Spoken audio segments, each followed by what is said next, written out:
Ujjain Dewas road पर स्थित divine valley shopping mall में बीती रात करीब 3 बजे भीषण आग लग गई।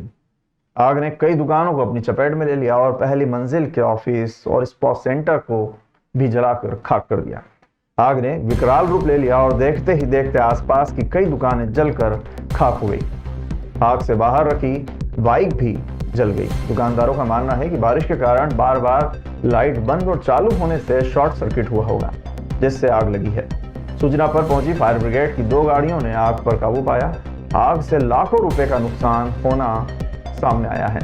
आग ने चाइनीज एवर फ्रेश पान की दुकान और बंद हो चुकी वाइन शॉप को अपनी चपेट में ले लिया। दुकानों को बुरी तरह से नुकसान पहुंचाया। फायर ब्रिगेड की टीम ने मौके पर पहुंचकर आग पर काबू पाया। पुलिस और प्रशासन आग के कारणों की जांच में जुटी है। डिवाइन वैली शॉपिंग मॉल में आग की घटना से दुकानदारों को भारी नुकसान हुआ है। आग के कारणों की जांच के बाद ही पता चल पाएगा कि आग कैसे लगी और इसके लिए कौन जिम्मेदार है। फिलहाल पुलिस और प्रशासन आग के कारणों की जांच में जुटा हुआ है।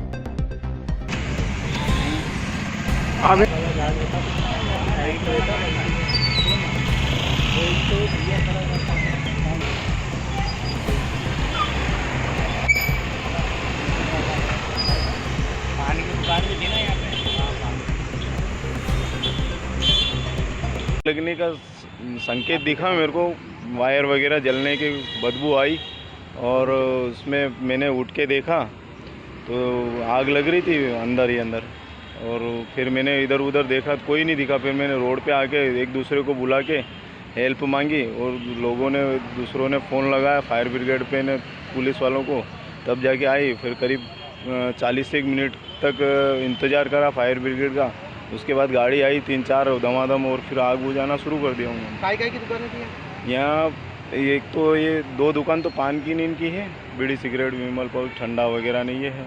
कितने बजे? और ये 2:45 बजे से देखा मैंने सही साठ तो मेरे को नॉलेज तो यही 2:45 बजे से। बाहर गाड़ियाँ भी जली हैं? हाँ, बाहर गाड़ियाँ पड़ी थी वो तो, पर बाद में आग ने स्पीड पकड़ी तो उसके बाद आग में जला ली गाड़ी। ऊपर भी दुकानों में आग लगी तो ऊपर काय के ऑफिस वगैरह? ऊपर ऑफिस है ये सर वगैरह का बैठने का, और पास में एक ऊपर दूसरा शॉर्ट सर्किट की वजह से आग लगी है। कम से कम 2 से 3 दुकानें हैं जिसमें आग लगी है ये, और जिसमें राजधानी ever fresh, Mansarovar ever fresh, और उसके पास में एक पुरानी जो बंद हो चुकी है वाइन शॉप थी। वाइन शॉप बोले तो रेड वाइन शॉप, ठीक है। इसके अलावा कुछ नुकसान हुआ है। ये सुबह हम लोगों को भी 3 बजे के आसपास का हादसा बताया गया है और फायर ब्रिगेड वगैरह को बुला के और आग पे काबू पा लिया गया है। यानी कि मेरे हिसाब से अगर मैं देख रहा हूँ तो राजधानी तो बिल्कुल बची नहीं है, और हमारे उसके पास में हमारी मानसरोवर है तो उसमें थोड़ा सा स्टॉक वगैरह हमारा बच गया है। कुछ आगे का बोर्ड है, ACPs वगैरह हैं, यानी आगे अगर देखें तो फ्रंट वाइज सब काफ़ी सारा नुकसान हो चुका है। हम लोग विदिन 12:30-1 बजे तो हम लोग घर जाते हैं, क्योंकि यहाँ का थोड़ा सा माहौल चलता है, और ये हादसा करीब 3-3:30 बजे के आसपास का बताया जा रहा है। उज्जैन के बिछड़ोद में एक चौंकाने वाला मामला सामने आया है, जहां एक लव जिहाद गैंग का पर्दाफाश हुआ है। इस गैंग में शामिल आरोपियों के मोबाइल में उज्जैन ग्रामीण जिले की कई हिंदू नाबालिग लड़कियों के अश्लील वीडियो और फोटो पाए गए हैं। इन आरोपियों में जुबैर मंसूरी, जुनैद मिस्त्री, फरमान मंसूरी, इकरार मंसूरी, राजा रंगरेज, उजैर लाला और अरबाज शामिल है। मुख्य आरोपी फरमान मंसूरी उज्जैन के RTO में कंप्यूटर ऑपरेटर है। आरोप है कि फरमान ने एक हिंदू नाबालिग लड़की का वीडियो वायरल किया था, जिसके बाद ग्राम बिछड़ोद के सरपंच मुकेश चांदना और हिंदू जागरण मंच की नीलू दीदी साथ ही कार्यकर्ताओं ने आरोपियों को पकड़कर पुलिस के सुपुर्द कर दिया। आरोपियों के खिलाफ कार्रवाई की मांग को लेकर हिंदूवादी संगठनों ने बिछड़ोद बंद का आह्वान किया। बंद के दौरान आरोपियों के घरों पर पथराव और आगजनी की सूचना मिली। पुलिस ने एक आरोपी को गिरफ्तार कर लिया और आगे की जांच जारी है। पुलिस अधिकारियों ने बताया कि आरोपियों के खिलाफ सख्त कार्रवाई की जाएगी। जांच में यह भी पता लगाया जा रहा है कि आरोपियों ने कितनी लड़कियों को अपने जाल में फंसाया था और उनके साथ क्या गलत किया था। फिलहाल क्षेत्र में तनावपूर्ण स्थिति बनी हुई है और पुलिस बल तैनात किया गया है।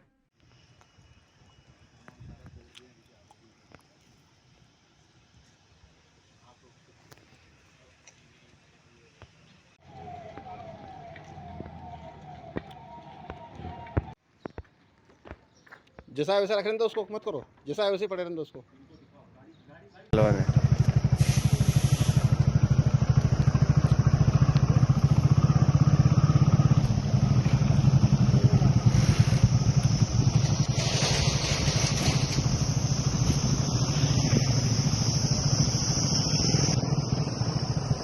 चलो धीरे धीरे स्लो और यार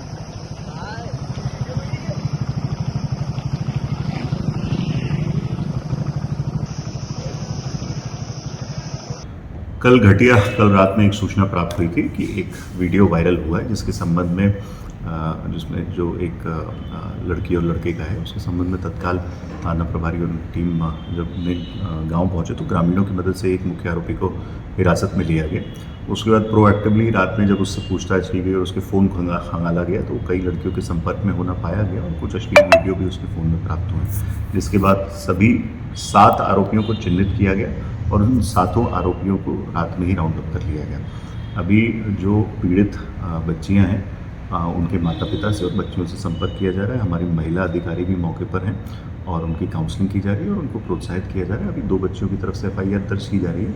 अभी हमारी साइबर की टीम है वो 7 आरोपियों के मोबाइल का एनालिसिस भी कर रही है और एक क्योंकि इसमें हमें उम्मीद है कि इसमें 2 से ज़्यादा भी पीड़िता हो सकती है तो इसको लेकर हमने यहाँ लोकल स्तर पे भी एडिशनल SP साहब के नेतृत्व में एक SIT गठित की है और अन्य जो भी आरोपी आते हैं उन सभी के ऊपर 10-10 हज़ार रुपये का इनाम घोषित किया गया। कोई हंगामा भी हुआ था सर आज सुबह ग्राम बिछरोद में कुछ ग्रामीण इकट्ठे हुए थे जिनको बाद में बता दिया गया है कि 7 जो चिन्हित आरोपी हैं उनको ऑलरेडी रात में हिरासत में ले लिया गया और उनसे पूछताछ की जा रही है। उनके माध्यम से पीड़ितों के परिजनों से भी संपर्क किया गया और उनको समझाइश दी गई है कि इनको हौसला अफजाई करें जिससे ये आगे बढ़ के रिपोर्ट करें और उसमें कड़ी कार्रवाई की जाए। अश्लील चैट और वीडियो का क्या मामला है, इस पर क्या स्पष्ट है? इनके एक वीडियो जो रात में वायरल हुआ था ये अश्लील है। इसके साथ जो मुख्य आरोपी है फरमान उसके मोबाइल में इंस्टाग्राम और अन्य सोशल मीडिया प्रोफाइल्स के माध्यम से चैटिंग हम लोगों को संज्ञान में आई है जिसमें कई महिलाओं से ये संपर्क में है। इसके साथ इसके मोबाइल में इससे जुड़े हुए जो 6 साथी हैं उनके भी कुछ अश्लील फोटो और अश्लील चैट इनके मोबाइल में बरामद की गई है। उन 7 मोबाइल्स को अभी हमारी टीम जो साइबर की टीम है वो एनालिसिस कर रही है और सभी में आरोपियों को और अन्य आरोपियों को और पीड़ितों को चिन्हित करने का प्रयास निरंतर जारी है। कलेक्टर रोशन कुमार सिंह के निर्देश पर खाद्य विभाग की टीम ने जयसिंहपुरा स्थित ध्रुव नगर में छापेमारी की। इस दौरान बाबू माली के घर से 13 घरेलू गैस सिलेंडर और एक व्यावसायिक गैस सिलेंडर अवैध रूप से भंडारित होना पाया गया। मौके पर कोई वैध दस्तावेज प्रस्तुत नहीं किए गए जिसके कारण सभी सिलेंडर जब्त कर लिए गए और आवश्यक वस्तु अधिनियम 1955 के तहत प्रकरण दर्ज किया गया। खाद्य विभाग की टीम ने संतोष सिमोलिया, चंद्रशेखर बारोड, रश्मि खाम्बेटे, वंदना बबेरिया और अंकिता जोशी शामिल थी। कलेक्टर रोशन कुमार सिंह ने निर्देश दिए हैं कि अवैध गैस रिफिलिंग, घरेलू गैस सिलेंडर का व्यावसायिक प्रयोग और गैस सिलेंडरों के अवैध भंडारण के विरुद्ध सतत छापेमार कार्रवाई जारी रहेगी।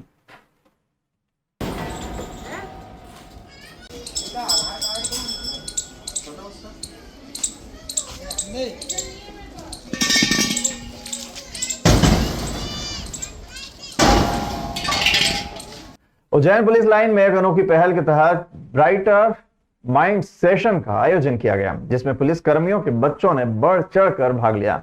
इस सत्र का उद्देश्य बच्चों में मानसिक मजबूती और एकाग्रता को बढ़ावा देना था। पुलिस मुख्यालय भोपाल के आदेश और पुलिस अधीक्षक उज्जैन प्रदीप शर्मा के निर्देशन में आयोजित इस सत्र में 6 से 15 वर्ष के 21 बच्चों ने भाग लिया। प्रशिक्षण के दौरान बच्चों को आंखों पर पट्टी बांधकर रंग पहचानने का रोचक अभ्यास कराया गया। प्रशिक्षकों ने कान्हा शांतिवनम हैदराबाद से हार्टफुलनेस, ब्राइट माइंड्स और रिलैक्सेशन मेडिटेशन का प्रशिक्षण प्राप्त किया था। अब वे उज्जैन के बच्चों को उसी तकनीक के माध्यम से मानसिक विकास का मार्ग दिखा रहे हैं। यह कार्यक्रम उज्जैन पुलिस परिवार के बच्चों के मानसिक विकास और डिजिटल डिटॉक्स की दिशा में एक प्रेरणादायक प्रयास है। इस सत्र के माध्यम से उज्जैन पुलिस ने अपने सामाजिक सरोकार की भावना को दर्शाया है और बच्चों के उज्जवल भविष्य के लिए काम करने की प्रतिबद्धता दिखाई है।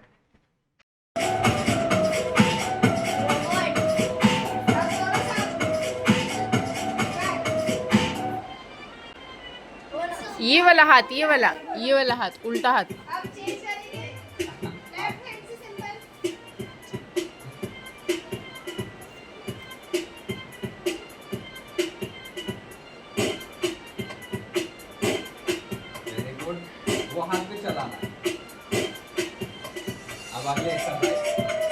नई दिल्ली स्थित राजघाट महात्मा गांधी समाधि स्थल से विश्व में शांति का संदेश लेकर अखंड ज्योत सेवाधाम आश्रम पहुंची। इस शांति यात्रा का नेतृत्व विश्वमित्र योगेश माथुरिया और सचिन माधव धांडे कर रहे हैं। अखंड ज्योत का आश्रम में भव्य स्वागत किया गया और पुष्प वर्षा की गई। आश्रम संस्थापक सुधीर भाई गोयल ने कहा कि यह उनके लिए गौरव की बात है कि महात्मा गांधी की समाधि स्थल की ज्योत उनके आश्रम में आई है। उन्होंने सर्वधर्म प्रार्थना कर महात्मा गांधी के कार्यों को याद किया। इस अवसर पर महात्मा गांधी के चित्र के समक्ष अखंड ज्योत को स्थापित कर सुतांजलि अर्पित की गई। दृष्टिबाधित भोली अग्रवाल ने वैष्णव जन तो तेने कहिए गीत की प्रस्तुति देकर वातावरण को देशभक्ति से ओतप्रोत कर दिया। अखंड ज्योत रात्रि विश्राम के बाद अपने गंतव्य स्थान पूना की ओर रवाना होगी।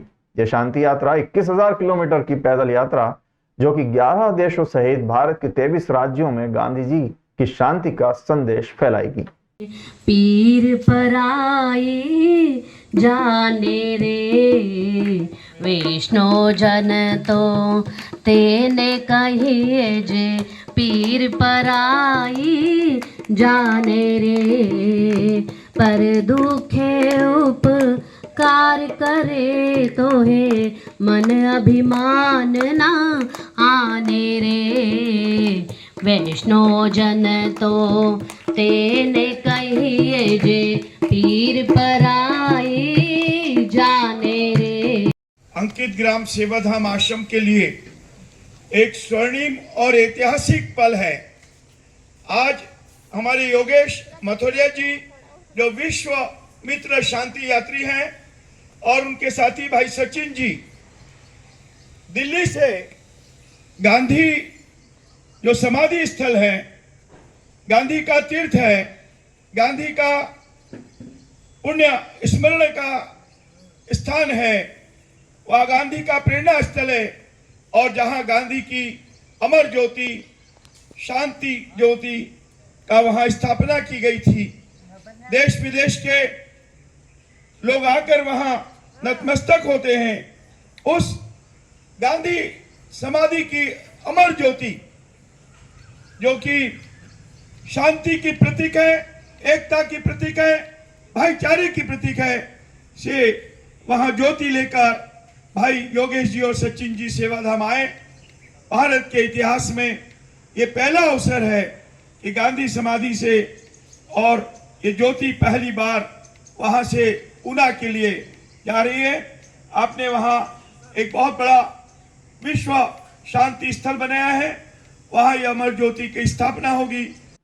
उज्जैन और इंदौर के बीच एक नए 4 लेन का निर्माण किया जाएगा, जो ग्रीनफील्ड तकनीक के तहत बनाया जाएगा। ये 4 लेन खेतों के बीच से होकर निकलेगा और वाहनों का नॉन स्टॉप आवागमन होगा।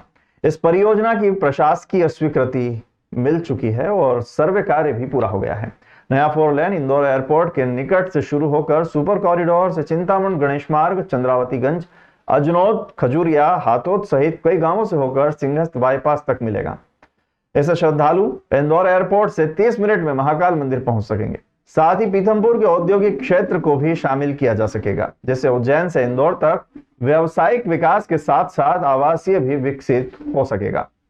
सिंहस्थ 2028 को दृष्टिगत रखते हुए इंदौर उज्जैन 4 लेन का 6 लेन में और सिंहस्थ बाईपास को 2 लेन से 4 लेन में बदला जा रहा है। इससे सड़कों की कनेक्टिविटी बढ़ने के साथ ही आवागमन में आसानी होगी। जमीन अधिग्रहण की प्रक्रिया शुरू हो चुकी है और प्रशासनिक स्तर पर इसकी प्रक्रिया चल रही है। मध्य प्रदेश बोर्ड की कक्षा 10वीं और कक्षा 12वीं के परीक्षा परिणाम आज घोषित कर दिए गए। इस मौके पर उज्जैन की शास्त्री नगर की रहने वाली सुहानी प्रजापति ने कक्षा 10वीं बोर्ड परीक्षा में शानदार प्रदर्शन करते हुए 99.4% अंक प्राप्त किए हैं। सुहानी ने प्रदेश भर में चौथा स्थान हासिल किया है, जिससे उनके परिवार और स्कूल में खुशी की लहर दौड़ गई है। सुहानी प्रजापति ने अपनी सफलता का श्रेय नियमित पढ़ाई और अपने शिक्षकों व परिवार के सहयोग को दिया है। उन्होंने कहा कि मैंने नियमित पढ़ाई की और अपने शिक्षकों व परिवार का पूरा सहयोग मिला। आगे भी मैं मेहनत करती रहूंगी। सुहानी की इस उपलब्धि से उसके परिवार में खुशी का माहौल है। सुहानी के माता पिता और शिक्षकों ने उसकी मेहनत और लगन की प्रशंसा की है। थोड़ा डर तो लग रहा था, पर फिर जब रिजल्ट आया तो मेहनत तो शुरू स्टार्टिंग से करी 10th की। पूरे साल आपने किस तरह से पढ़ाई करी, मोबाइल से कितना दूर रहे और कब से इसमें मोबाइल कितना सार्थक रहा मोबाइल से बस समझने का मतलब जो पढ़ने का काम था वही करा है, बाकी तो मोबाइल से सोशल मीडिया वगैरह सब बंद करके ही करा। पूरे एक साल में? हाँ, पूरे एक बात साल करें स्टार्टिंग से। पढ़ाई को लेकर तो कितना समय देते हैं? पढ़ाई को 2-3 घंटे डेली। कितना सपोर्ट रहा टीचर्स का और पेरेंट्स का? ज़्यादा सपोर्ट ही रहा है, पेरेंट्स का, टीचर्स का भी, और कोचिंग पे भी अच्छा सपोर्ट रहा है। क्या हॉबीज है आपकी? हॉबीज तो डांसिंग वगैरह में भी इंटरेस्ट है। 11वीं में क्या सब्जेक्ट लोगे और क्या लक्ष्य है आपका कि लाइफ में क्या बनना है? मैथ्स लेना, इंजीनियरिंग करना, IIT, JEE वगैरह देना। सुहानी की सफलता ने उज्जैन के छात्रों के लिए एक नया उदाहरण पेश किया है और उन्हें अपने लक्ष्यों को प्राप्त करने के लिए प्रेरित किया है। सुहानी की इस उपलब्धि के साथ ही मध्य प्रदेश बोर्ड के परीक्षा परिणाम में कई छात्रों ने अपनी प्रतिभा का प्रदर्शन किया है। मुख्यमंत्री डॉक्टर मोहन यादव ने भोपाल में रिजल्ट जारी करते हुए छात्रों को बधाई दी और उनके उज्जवल भविष्य की कामना की। क्या शुभ नाम आपका? मेरा नाम आस्था राय है। अच्छा, मैं government excellence higher secondary school Ujjain से हूँ। मैं 12th आर्ट्स में थी। अच्छा, मेरा रिजल्ट आया है 95%।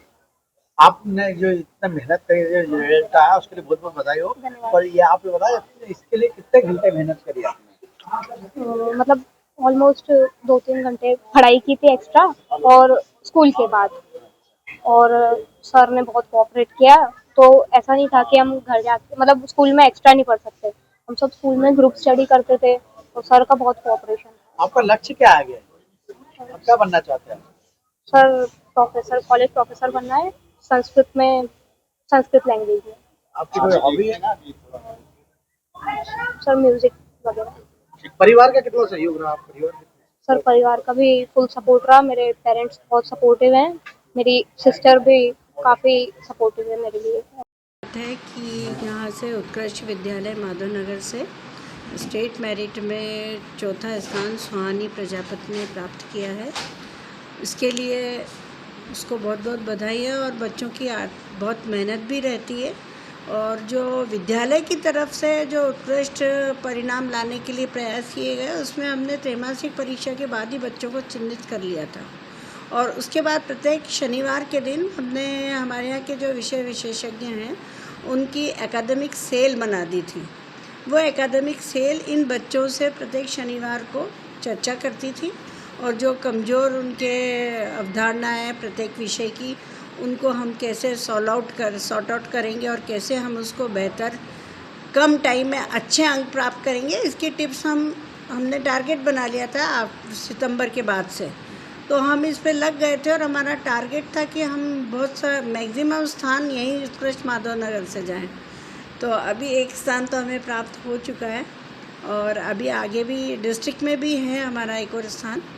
अभी रिज़ल्ट प्रोग्रेस में है, बता रहे हैं उसमें आगे, लेकिन इसको बहुत बहुत बच्ची को बधाइयाँ और उत्कृष्ट परिणाम के लिए बहुत बहुत धन्यवाद। बड़नगर में कांग्रेस के पूर्व विधायक मुरली मोरवाल के तत्वावधान में संविधान बचाओ रैली का आयोजन हुआ। इस रैली में मध्य प्रदेश कांग्रेस अध्यक्ष जीतू पटवारी और नेता प्रतिपक्ष उमंग सिंघार शामिल हुए। कार्यक्रम में उज्जैन जिले के कांग्रेसी विधायक और पूर्व विधायक भी मौजूद थे। प्रदेश अध्यक्ष जीतू पटवारी ने कहा कि उज्जैन में नारायण टैक्स चल रहा है, जिसमें जमीन का या प्लाट खरीदने के लिए पहले नारायण टैक्स देना पड़ता है। उन्होंने कहा कि भाजपा किसानों पर अन्याय कर रही है और उन्हें फसल का उचित दाम नहीं दे रही है। जीतू पटवारी ने कहा कि कांग्रेस डाक पोस्ट एक अभियान चला रही है, जिसमें 2 करोड़ पोस्ट राहुल गांधी जी को धन्यवाद के रूप में प्रेषित किए जाएंगे।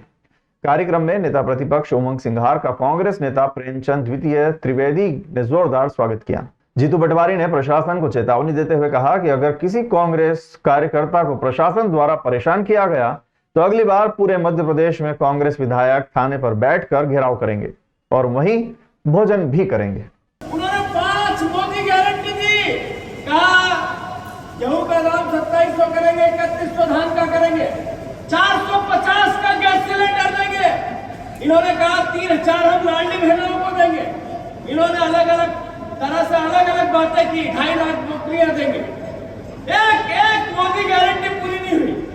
तो हमारा दायित्व है विपक्ष का, कांग्रेस का, कि हम आपके बीच में रहे, आवाज उठाते रहे, आवाज लगाते रहे, आपके दर्द को सरकार को सुनाते रहे, सरकार को जगाते रहे, सरकार को मजबूर करते रहे। इसी के लिए हम सब आपके सामने पेश हैं, आपके सामने आपकी खिदमत में लड़ाई लड़ रहे हैं। पहलवान ने भी कहा उतारो खाकी वर्दी, आओ पहलवानी करो। तो मैं कहना चाहता हूं प्रशासन के अट्ठे पट्टे जो दलाली कर रहे हैं खाकी वर्दी में, ऐसे टीआई आओ सामने, अखाड़े में उतरना तो आओ, मैं भी उतरने तैयार हूं, अखाड़े में आओ पहलवानी करो। तो ये भारतीय जनता पार्टी जितनी भी अधिकारी है उनके कंधे पे बंदूक रख के चलाती है, लेकिन इसका कमीशन फिर भारतीय जनता पार्टी के दलालों के पास जा रहा है। जो हमारी संविधान बचाओ और जातिगत जनगणना को लेकर जो पूरे प्रदेश में विधानसभा वार सभाएं हो रही, उसके अंतर्गत आदरणीय नेता प्रतिपक्ष जी उमंग सिंगार जी, मैं और हमारे सारे विधायकगण साथीगण मुझे मोरवाल जी ने आयोजन किया था। मैं मानता हूँ राहुल गांधी जी को पूरा देश धन्यवाद दे रहा है जातिगत जनगणना को लेकर, जो किसान की, गरीब की, दलित की, ओबीसी के साथियों की या गरीब साथियों की बात कर रहा है। मैं मानता हूँ देश का रुख बदल चुका है और राहुल गांधी के देश में संवेदनाएँ बढ़ने लगी, अद्भुत अकल्पनीय संवेदनाएँ बढ़ रही है।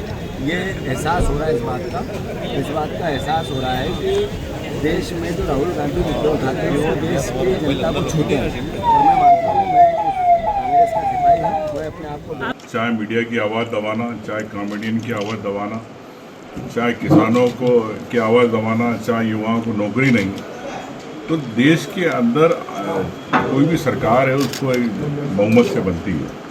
अभी लंगड़ी सरकार, मोदी सरकार जिस प्रकार से निर्णय ले रही है, आप जानते हैं कि नोटबंदी के इन्होंने कितना नुकसान हुआ। आज किसानों के आपने एमएसपी की बात करी, आज तक नहीं दे पाए। तो मैं समझता हूँ कि देश के आम नागरिक के अधिकारों की बात है। कांग्रेस पार्टी संविधान रैली के माध्यम से जन अधिकार रैली कर रही है। एक आम अधिकार जो व्यक्ति के अधिकार होते हैं, अभिव्यक्ति का अधिकार, मीडिया के अधिकार, जिस प्रकार से आजकल आप देख रहे हो मारपीट चल रही है, मैं समझता हूँ कि कांग्रेस पार्टी एक आम जनता की आवाज़ बनकर इस रैली के लिए हम लोग यहाँ आए थे। निश्चित तौर से बड़नगर में जिस प्रकार से गुंडागर्दी चल रही है, चाहे पुलिस के माध्यम से कर रहे हो, तो इस प्रकार की गुंडागर्दी को रोकना और आम जनता को न्याय दिलाना।